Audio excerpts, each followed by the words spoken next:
Donc 2 fois Que 5 le ans. pouvoir n'est pas une fin en soi.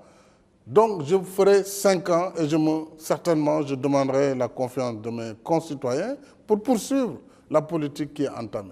Et donc vous avez droit, dans la Constitution actuelle, vous avez droit à 2 mandats. À 2 mandats, c'est clair. Le nombre de mandats ne pose pas de problème. Vous Au Sénégal. Vous estimez que pour vous-même et pour les autres pays africains, francophones notamment, hein, on a tous l'exemple du Burkina Faso en tête, 2 mandats de 5 ans, ça devrait être la norme. Que deux mandats de 5 ans. Abdou Diouf dit que justement les peuples en ont marre de voir en Afrique. Des présidents à vie, Des comme présidents dans à certains vie, pays Oui, africains. président à vie, certainement pas. Mais je crois qu'aujourd'hui, avec la mondialisation, avec la culture de l'information, l'Internet, nous ne sommes plus dans les années 50 ou 60.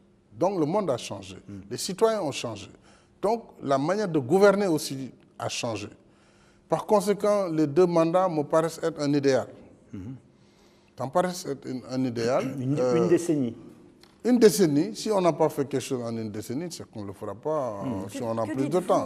Et il ne faut pas que aussi les chefs d'État considèrent que leur présence à la tête de l'État doit être une obligation.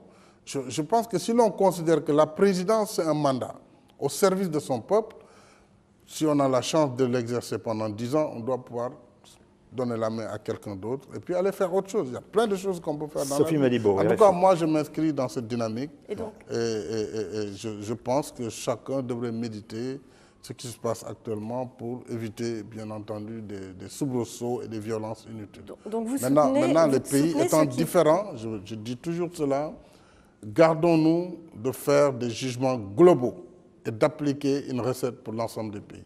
Mais le Sénégal est souvent cité en exemple.